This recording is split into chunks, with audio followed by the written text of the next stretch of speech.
Hey everybody, welcome to the Soulful Eclectic. I am your host, Diana Collins, and I want to bring you on to this episode today. If this is the first time you're joining me, well, thank you for taking the time out to listen to what I have to say. I appreciate you like you don't even understand. I just appreciate you. And I know I probably haven't met you, but I appreciate you. And if you are returning, I want to say welcome back, welcome back, welcome back. And thank you for taking the time out to come on back here to listen to what I have to say, because, some of the things I have to say is maybe a little bit crazy, but it's all in good. Fun, edutainment, you name it. That's what I'm about. Before I get into the episode, I want to just thank the Divine Nubian Essentials business. I swear they got the best hair and skincare products, and I can't wait for their pro Asian line to come out. The Goddess line, some of the products are already out, but there's a whole line, y'all, for us pro aging hormone skin people of all ages. Okay, I just want to say all ages, and it's for everybody. I'm not going to say it's for men, women, whatever. It's for anyone who has skin. How about that? Okay, don't matter who you are. If you got skin, you can use it, right? I think what she said, if you got skin, you're in. Anyways, and for those of you who are in healthcare professions or in healthcare education degree plans, Collins Education Resource Management is available for you to help you in your tutoring needs to maintain the grade in nursing school, in med school, in NP school, in PA school, whatever school you got at school. That's what we do. All right. So yeah, I'm having a little fun tonight because, you know what? If you can't have fun, you can't enjoy yourself, then what the hell are we here for, right? We're here for a good time, because the time we're here for really could be short, could be long. It depends on us and how we do, right? But anyways, I just want to be in good spirits, and I make it a point to be in good spirits because there's so much negativity going on in the world today, and we are hating on each other, and it just needs to stop. It just needs to stop. But today, this episode, I really want to talk about something that's near and dear to my heart. I know many of you know I'm a nurse practitioner, nurse educator by profession on my 9 to 5. And one of the things that hurts me is that I know that we got all this censorship around, right? We talked about banned books, and we remember back in the 80s, well, most of us remember back in the 80s and 90s when they were censoring rap music. Remember 2 Live Crew and all that, right? And while we have censorship on our music, explicit lyrics and this and that for, right? And then, coming into the recent years and how we have comics. We used to go to comedy clubs, and I think we talked about this too, but I'm just going to reiterate some of this. So we used to go to comedy clubs and have ourselves a good old time, laugh at ourselves, laugh at our stereotypes that are within our communities and our cultures and our ethnicities, right? Now we can't even do that. Everybody's like so PC. And for you who don't know, PC is politically correct, okay? Whoever established the politically correctness of us and what we say. And so it's just like policing your vocabulary, your verbiage that you use when you're relating to certain ethnicities or cultural groups and things like that, because it's hurtful, right? So there we have it. And I'm not saying that some of the things that are said aren't hurtful. It's how you say it and in the manner that you're talking and the manner that you're saying it. It's all about the tone and the meaning behind it.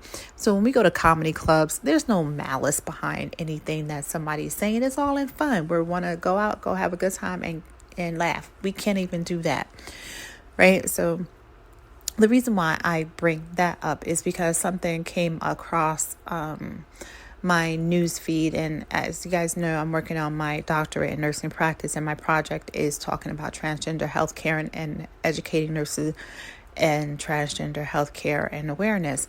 And one of the things I came across an article was brought to my attention. Now, I've read tons of articles, I think over 200 articles related to healthcare inequity, LGBTQ healthcare, transgender healthcare, you name it, from all over the world.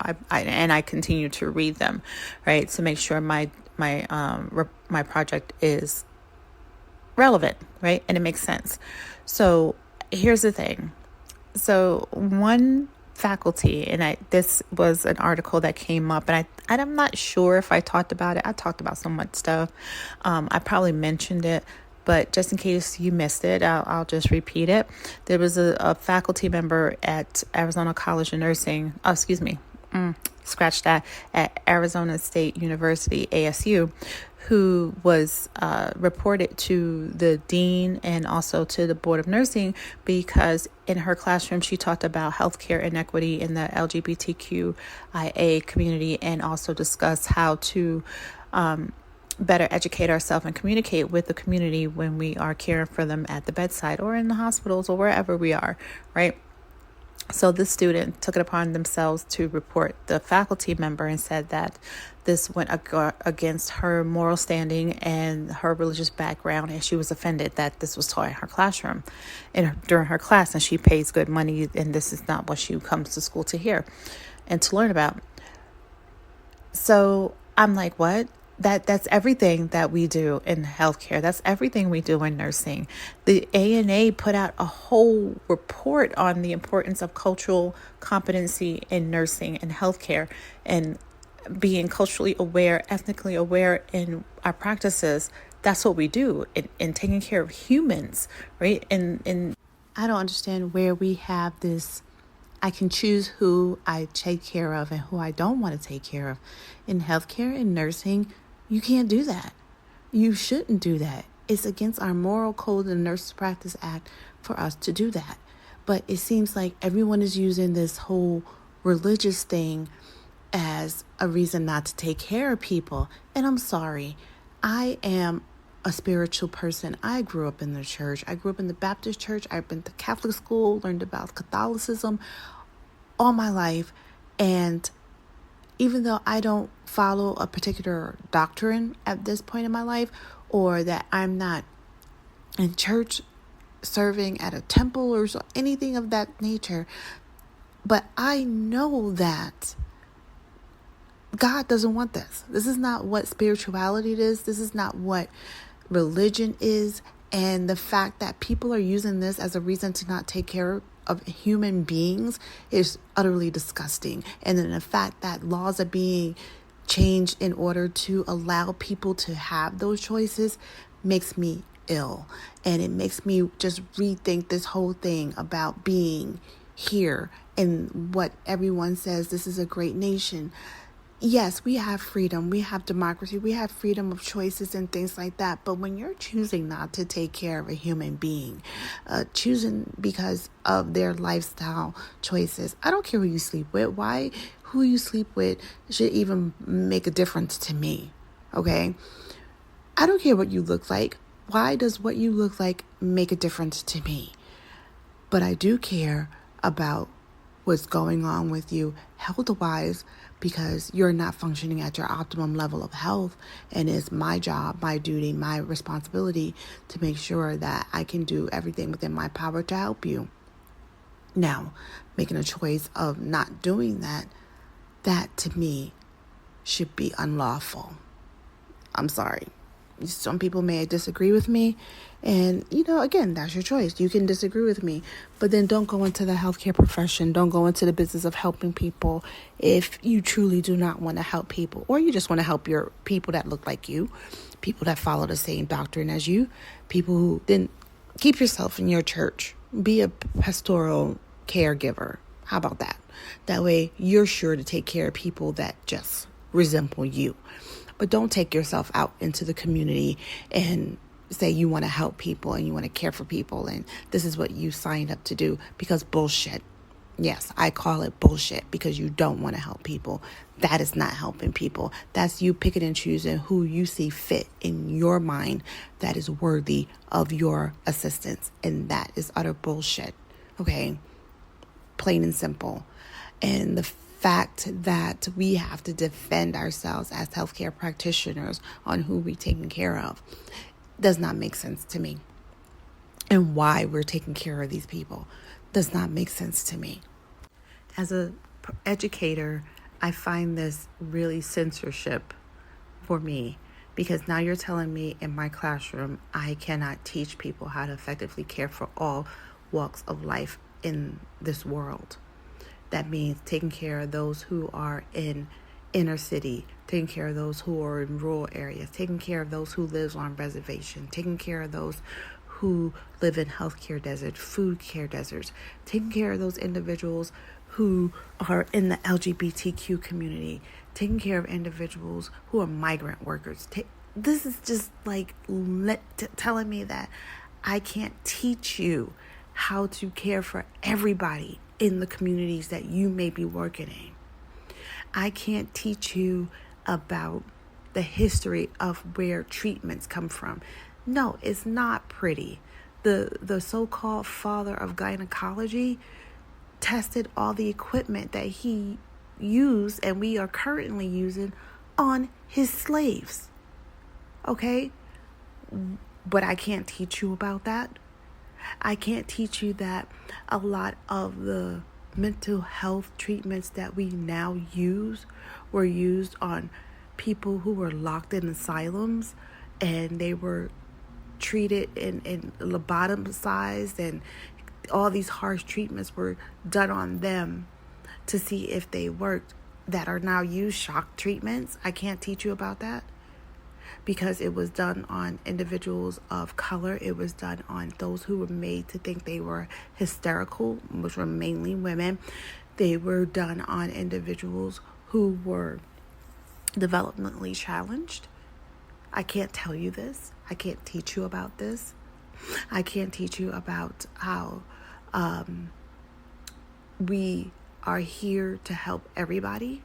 I can't teach you how we are here to, we're not supposed to judge individual, leave our biases at the door when it comes to somebody's choice in life. When I talk about pro-choice, I can't talk about pro-choice in the classroom. I can't talk about women who are going to have abortions. I can't teach you about the real reason why Planned Parenthood was created, to castrate our women of color and our men. That was the true reason why Planned Parenthood was created. But we flipped the script on Planned Parenthood and made it work for us, helping us keep ourselves in a socioeconomic state where if we did not want to have children, we had that option to safely abort. We just flipped it. Okay, but the true reason it was created, I can't teach you about that, was to be a genocidal tool for those who live in the ghettos, right? And who lived in the ghettos back then? Black Americans, absolutely, right? I can't teach you the nature of how the Chinese immigrants came here and what was done to them, the Japanese immigrants that came here. I can't teach you about any of that history because it offends you. Go to hell. Okay? Yes, I am on a rant today because this truly pissed me off. So I think I need to share this and get some opinions about this, because this is where we're going. We're going backwards. Next thing you know, we're going to bring back the green book on how we're supposed to travel and where we can't travel. As you guys have noticed, the NAACP has put out a warning on us of people of color traveling to Florida. Did any of you know that? I'm sure many of you did, because I know many of you watch the news. If you're listening to the podcast, I'm sure somewhere in your podcast history, someone has mentioned traveling advisory to Florida. But guys, let's be honest. Travel advisories never went away for us, anyone of color. All right. We know that it's instinctively ingrained in us when we're going to stop for gas, where we're going to stop for gas, how long we're going to spend in a place if we don't see people that look like us. Okay? Let's be honest. Because I know I do it. Every day I go someplace. I'm searching. I'm looking around to see if there's anyone black or brown in the vicinity. And yes, I said brown because it doesn't matter. I just look to see if there was anyone outside of the person of non-color that are out here. All right, because let's face it, the globalized minority is really taking us back into time. And if they could, I'm sure they'd put us back into slavery if that was acceptable in this day and time. And I'm not even particularly 100% sure that even stopped. I'm sure there's some indentured servitude that still is happening around that we just don't know about and we just haven't seen. But clearly they want to send us backwards into a space where they have the control. And it's taken us this long to get out of that mindset. Like even to this day, I still travel with that green book mindset. And I know some of you have heard the NAACP put out the travel advisory when traveling to Florida, right? Why do we have to do that? But to be honest, I never got out of that. I've always traveled in that mentality. And it's hard for me to get out of that. Like I make sure that I gas up before I hit small towns, right? And I know this is supposed to be like normal way of traveling and logical way of thinking, but for me, it's like one of those things like I know that when I get to small towns that I'm going to try not to stop if I don't have to. Small gas stations, I'm going to try not to stop if I don't have to.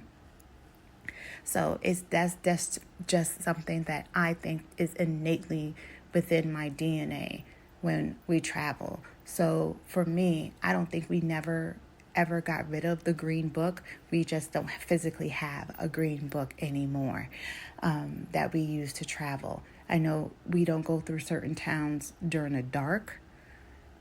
We are mindful of traffic and cops when we are traveling into small towns and villages. So yeah, it's never stopped. But I think now we're going back into that mentality where now it's back on the forefront of our brains and our thinking. I think I had a podcast out earlier in the seasons talking about how I still fear for my husband when he goes out, for my brother when he goes out, for any male member of my family when they go out, because of one infarction that can happen, and next thing you know, that could end their life. And even to this day, people are vigilantes, right? They're hyper vigilant. So even something as simple as a car rage, right? You can't cut somebody off in traffic without being fearful that they might shoot you, because that has happened. In my little town here in little old Gilbert, that has happened. So, it's not to say that these things are not ingrained in us. And I'm tired of worried about when I walk outside.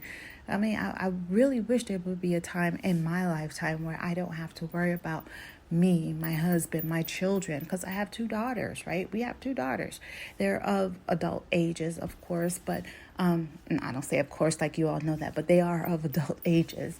And so I'm fearful for them, their spouses, as well. So it's just these things that, guys, we're going backwards. And I know everybody's like, well, I'm protecting my own and, looking out for my religion and my children and I don't need them to learn about history. You don't want them to learn about history because you're afraid they're going to see your mom, your grandma, your uncles, your aunts in those photos. That is the problem, because guys, it's not that long ago. It is not that long ago. That is the reason why these people of the global minority do not want critical race theory taught in the classroom. This is why they don't want us teaching about the history of slavery, the history of Jim Crow, the history of the crimes that were done against those of us of Black Americans and those of us of African descent. They don't want their ancestors, their current Grammys, to be seen in those photos. That is the problem. That is the reason why they don't want critical race theory, because they don't want their truth to be known to their children. Let's face it, okay? So yes, I went on a rant today, and I do apologize, but that was what was sitting on my spirit. Because anytime you want to censor caring about a human being because all in the name of religion, then that's not right. Because no God I know, whether it is my African ancestral God or whether it is the Catholicism God, whether it is Allah, the Muslim God, whomever, no God I know of would want or condone you treating someone like that. We don't deserve that. No one deserves that kind of treatment. And the fact that we're saying it in the name of religion that it's okay really doesn't sit well with me. So I'm really curious. How do you guys feel about this? What is your take on these whole changes of laws for civil rights and civil liberties that we have in place? Because it just doesn't impact those of us of the globalized majority.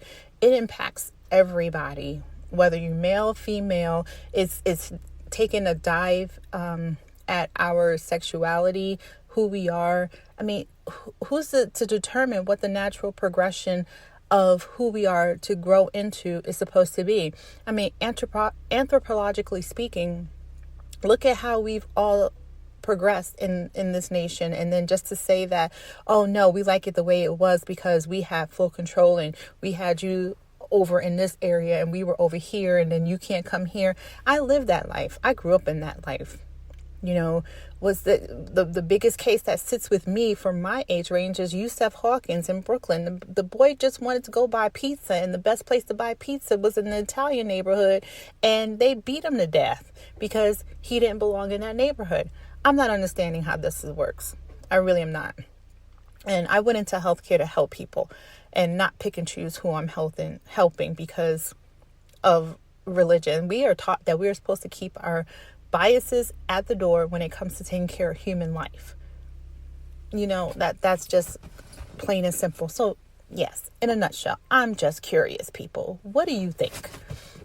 Please chime in, send me a message, because this has really got me hot under the collar and I'm just over humans at this point, you know, because I don't like people being mistreated. You treat me kindly and fairly, I'm gonna treat you kindly and fairly, and I expect no one to treat me any different based on my color. And unfortunately, that is not what I have been encountering.